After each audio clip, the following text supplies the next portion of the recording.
Hello friends, எல்லாரும் எப்படி இருக்கீங்க? ரொம்ப நாள் ஆச்சு உங்களுக்கு கதை சொல்லி. நான் சொல்கிற கதைகள்லாம் உங்களுக்கு பிடிச்சிருக்குன்னு நான் நம்புகிறேன். இன்னைக்கு ஒரு வேடிக்கையான கதையை உங்களுக்கு சொல்ல போகிறேன். இப்போ நம்ம கதைக்குள்ளே போகலாமா? ஒரு நாள் நஸ்ருதீன் முல்லா அவரோட கழுதைகள் மேலே வைக்கப்புல்லை ஏற்றிக்கிட்டு ஊர் எல்லைக்கு வராரு. அங்கே இருந்த காவலாளி நஸ்ருதீனை நிறுத்தி, நீ என்ன வேலையா இங்கே வந்திருக்க?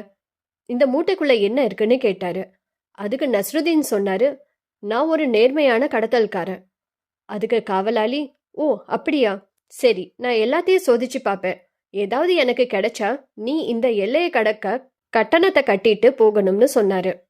அதுக்கு நஸ்ருதீன், சரி நீங்க சோதிச்சு பாருங்க, ஆனா உங்களுக்கு எதுவும் கிடைக்காதுன்னு சொன்னாரு. காவலாளி ஒரு இடமும் விடாம எல்லாத்தையும் தேடி பார்த்தாரு. கழுதையோட வாய் முதற்கொண்டு சோதிச்சு பார்த்தாரு. ஆனா ஒன்னும் கிடைக்கல. அதனால நஸ்ருதீனை போக விட்டாரு. அடுத்த நாளும் நஸ்ருதீன் எல்லைக்கு வந்தாரு. காவலாளி சோதிச்சு பார்த்தாரு. ஒன்னும் கிடைக்கல. அதனால போக விட்டுட்டாரு. பல வருஷம் போனது. நஸ்ருதீன் தினமும் அவரோட கழுதைகள் மேல வைக்கப்புல்லை ஏத்திக்கிட்டு ஊர் எல்லைக்கு வருவாரு. காவலாளி சோதனை போடுவாரு. ஆனா ஒன்னும் கிடைக்காது. காவலாளிக்கு ஏதோ ஒரு விஷயம் தப்பா படுது. ஏன்னா நஸ்ருதீன் நாளுக்கு நாள் ஆடம்பரமான துணிகளை அணிஞ்சு வருவாரு. அதுல இருந்தே அவர்கிட்ட நிறைய பணம் சேருதுங்கிறத காவலாளி புரிஞ்சுக்கிட்டாரு. வருஷம் ஓடி போனது. அந்த காவலாளிக்கு வேலையிலிருந்து ஓய்வும் கிடைச்சது. ஆனா எவ்வளவு வருஷம் ஆகியும் அவரு நஸ்ருதீனை மறக்கவே இல்லை. அப்படி என்னதான் கடத்துறாருங்கிறதும் புரியல. ஒரு நாள் அந்த காவலாளி நஸ்ருதீனை ஒரு கூட்டத்துல பார்த்தாரு.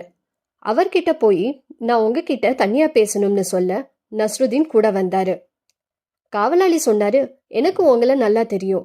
நீங்க கடக்கிற எல்லையில காவலாளியா இருந்தேன். இப்போ நான் வேலையில இல்ல. எனக்கு ஓய்வு கிடைச்சிருச்சு.